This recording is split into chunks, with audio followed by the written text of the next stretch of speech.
Good morning, guys. Today is going to be a very interesting and challenging day for me because we have so many parts that we're going to do to the car today. As you already know from the previous video, I ordered a bunch of stuff that I'm going to show you right now. And hopefully today, within 6 hours, we'll fit everything. And hopefully the misfire will also go away because that's 90% of the preventative service parts that I'm going to be changing today. And if they don't fix the problem, then I'm going to be lost. So let me actually show you guys all the parts that I've bought, and then we can get straight on to installing them. So first things first, this is the valve cover gasket, and these are the bolts for the valve cover gasket because they're aluminum and they're one-time use. Yeah, as you already know from the previous video, this gasket here is not good. It's leaking down there, probably somewhere on the side as well, and this gasket definitely needs changing. These two are the vinyl solenoids, which we're going to be replacing. I tried to clean them last time, which are located down there, but the misfire is still happening. I mean, I'm not sure if that's the cause, but we're going to be replacing them just in case as well. Now, while we're doing the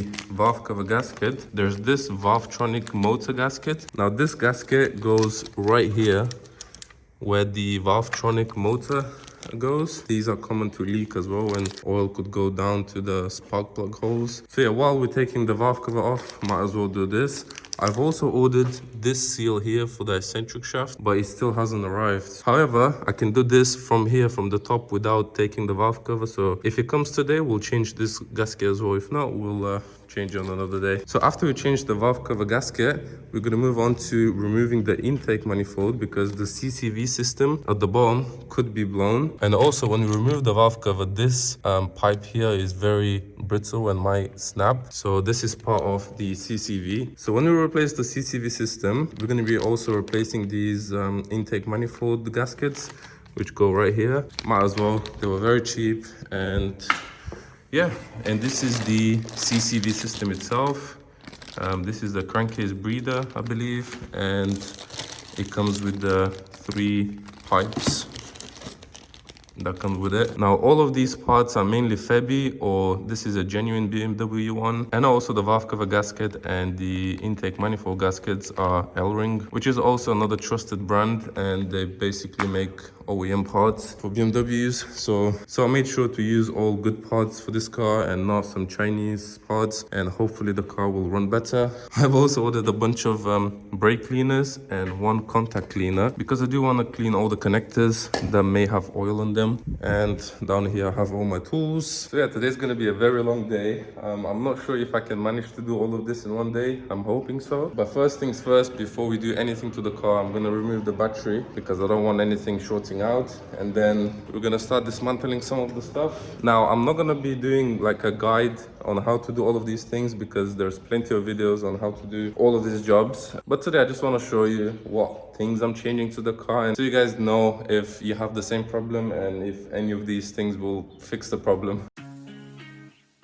Yeah, let's quickly take the airbox out, swap the MAF sensor, and check the spark plugs because last time I couldn't do that because I don't have the tool, but now I do, and see what the condition of the spark plugs are. So let's go.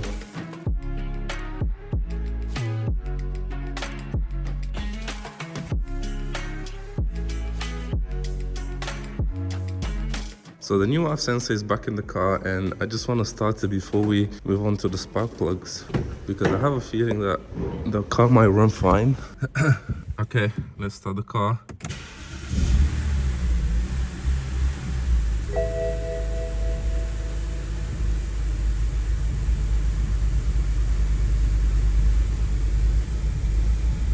Okay, unfortunately the car is still misfiring, as you can see. So let's move on to changing the spark plugs because they might be going bad. So I took all of the coil packs, they're right there, and I took the first plug, and as you can see, it doesn't look the best. I think this spark plug is finished, so this could be the culprit of the misfire. But I'm gonna take the other 5, see what they look like as well, and change them with the new ones. So here we are, we have all 6 spark plugs out, and here's the new one. I believe these are still the original plugs, like the OEM ones from the car. I doubt they've been changed before, so that's why I got NGK's OEM. So yeah, let's quickly put all the new 6 plug plugs in and start the car and see what happens then. Okay, I was afraid it wasn't gonna stop, but that's it. 23. And now we're just gonna do the rest. So all the plugs, all the coil packs, everything is connected properly. And let's start the car now. Let's go.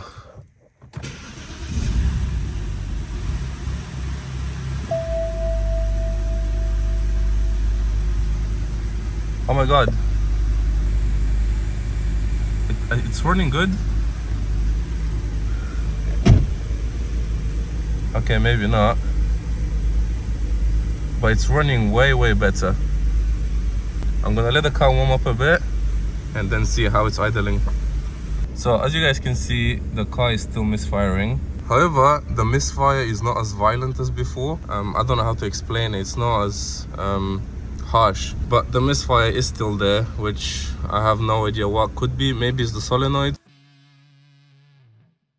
Now, as you already know, I've already changed the MUF sensor and all 6 spark plugs. I've also checked the coil packs and they all seem okay. So in my case, the MUF sensor and the coil packs and the spark plugs did not fix the issue. So I'm hoping it's one of these things.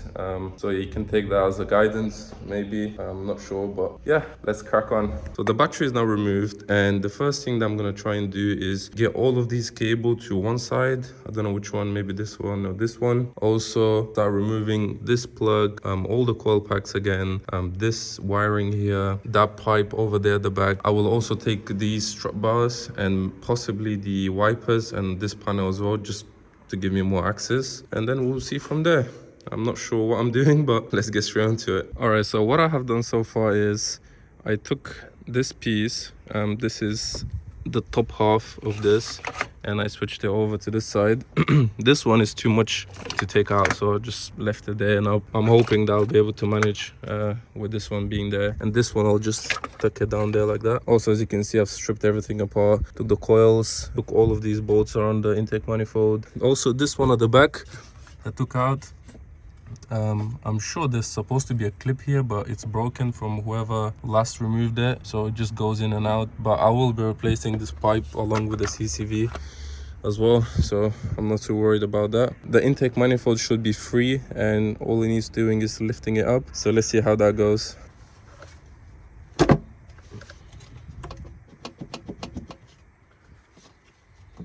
I have no idea how to do this. I'm just gonna wing it.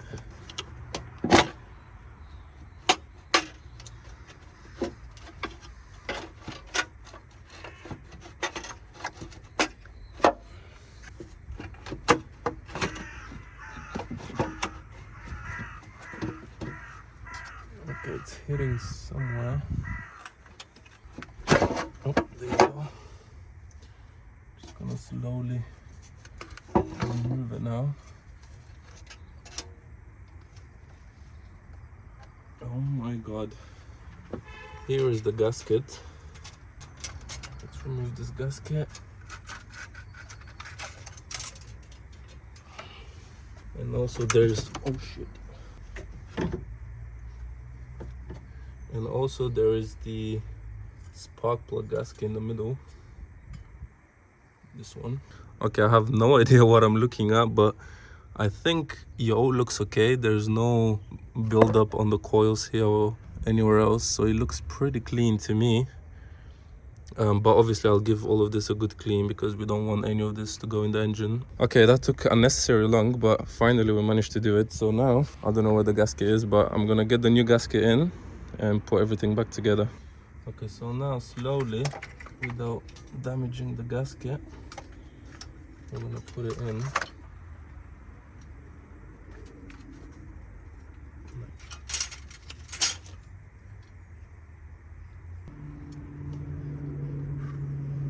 This one. As you can see, this outer gasket is on and the spark plug gasket is on as well. I'm just gonna give the valve cover a quick clean, even though it looks quite clean, but I'll spray it with some brake cleaner now, and then we'll put it back in the car because we don't really have much sunlight left, and I want to get this done at least, and then tomorrow we'll probably do the CCV.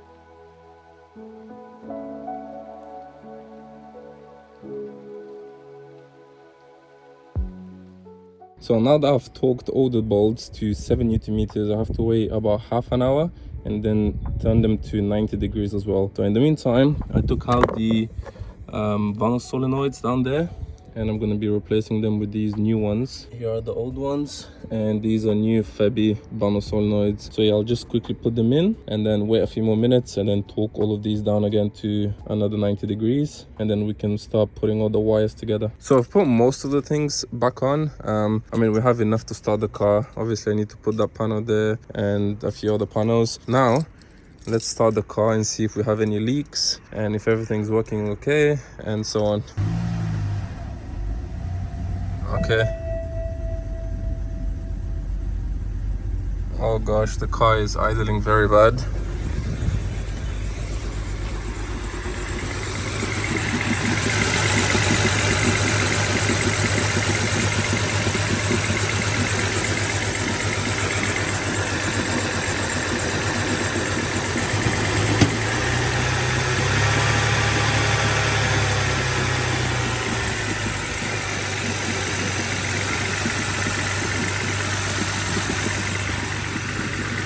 I mean, everything seems okay. I don't know why it sounds like that. I mean, it's worse than before. Okay, let's give it another try.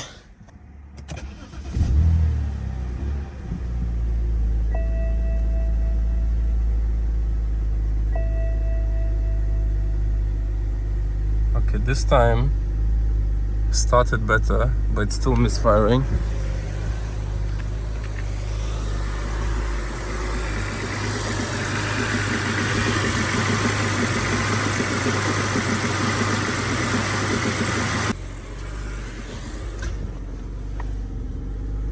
So yeah, as you can see, the car is still misfiring. I'm gonna scan and delete the codes and see if there's any difference. But at least there's no leaks from the valve cover, which is very good. Now what I think it is the CCV system, the crankcase ventilation system. But I will do that tomorrow, because if it's blown, then it could be causing this misfire, which is the last thing that I have left to do. And I'm hoping that this is going to be the culprit and it will fix the problem. Good morning, it's the next day and we still need to finish what we started. So as usual, I'm going to disconnect the battery first and start dismantling some of the stuff. So first things first, obviously we need to remove the airbox. Then this power steering reservoir, I'm going to take it out. I mean, one of these is missing, but yeah, these two, take them out and move it to the side because it'll be on the way. Then remove the throttle body, disconnect some of these wires, the map sensor, that hose at the back as well, this vacuum line that I removed previously. I think that's about it really. Hopefully it's going to be easier job than removing the valve cover. And also one thing that I've noticed is, as you can see, I cleaned this yesterday, but there's still oil on the cylinder head, and I believe it's coming from this sensor here, because it seems to be leaking from here. It's not the valve cover itself, it's the sensor here. So I will need to order one of these sensors. So yeah, let's get this thing done.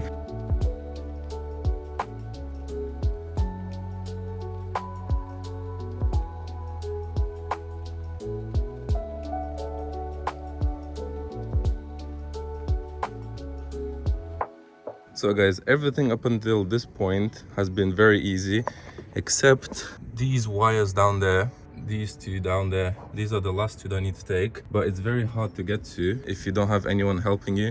So what I've done is I got this extension thing to hold the intake manifold, and I'll try to get those two connectors off. But other than that, all of the other ones, like the diesel valve, the throttle body cable, which is down there, there it is. And I mean, everything else is quite straightforward. So yeah, let me try and get these two cables down there and wish me luck. Okay, one of them is out. Okay, this is literally this tool pick and they'll just come out. So now hopefully the whole intake manifold should be free. Oh, never mind, this hose here for the fuel injectors, I believe. Okay, that's done. Okay, here we go.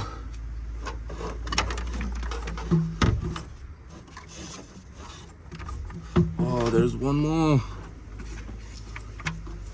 Oh, never mind. It's already disconnected. Okay, finally. Oh boy, there's definitely oil in the intake manifold, which is not good. Okay, let's have a look here. I found this cable, which I have no idea where it goes. If you guys know, let me know in the comments if this is important or not. Oh, this is full with oil. It's soaked in oil, but we're gonna be replacing this hose anyway. But what I've noticed that there's quite a lot of oil down there, so I think I'm very confident to say that the crankcase breather is actually the cause of the misfire, because there's quite a lot of oil down there. There's also so much oil on this pipe, and I can see that it's been snapped, I guess, and the oil is leaking from here. There's oil inside the intake manifold. There it is, all the oil. So I need to clean that up. I'm hoping that this will fix the problem. Here's all the new parts. So this is the crankcase breather, which goes right here. This pipe is for here, I guess.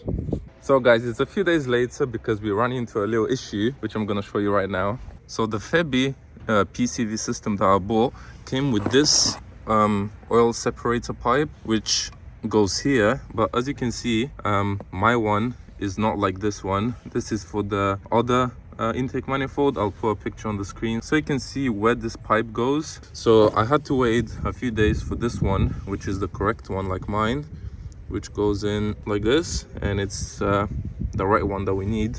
Also, in the meantime, while I was waiting for that little pipe to come, I've made sure to clean the engine bay a little bit, and also labeled all of these wires so I know which one goes where. I did some research, and if you remember these two cables that I showed you, I had no idea where they go, but after doing some research, these cables actually go to the PCV heater, and as you can see, they're stripped, so they need to look like this connector. Thank God these old pipes have the same connectors, so I'll probably slice the wire here and try to make it work, put this connector in that harness there, and I'm hoping that's gonna work. All right, so this is how the wire looks like. I made sure to make it very safe by putting a lot of electrical tape and some of this insulation underneath the tape. Yeah, it doesn't look the best, but we'll find out if it works when we get to install the intake manifold back on. All right, so I'll put back the CCV with this hose that goes back to the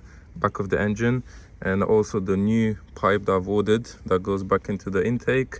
This is all done, and there's one that goes down to the sump, but I've already inserted it here.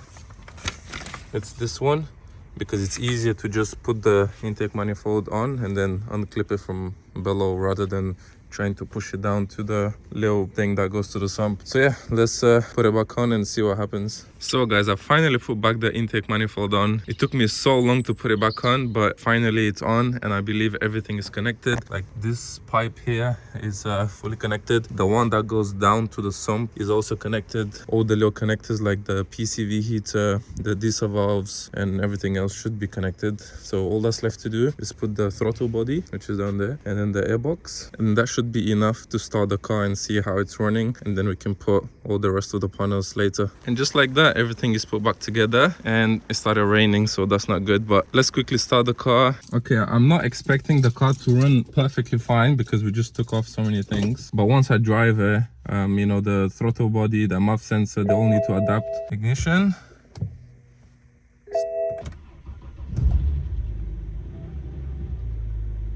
Okay, I mean, the car started, which is a good sign. Don't worry about all of these lights, guys, and this as well. I'll explain this later. So far, the car is idling well on cold start, which it usually does. When it goes down, that's when it starts to idle rough.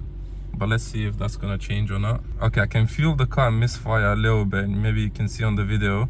So I'm gonna scan the car, remove all the codes, take her on the block, and see if that helps it or not. So just drove the car for about 2 miles, and as you can see, the idle is actually very steady,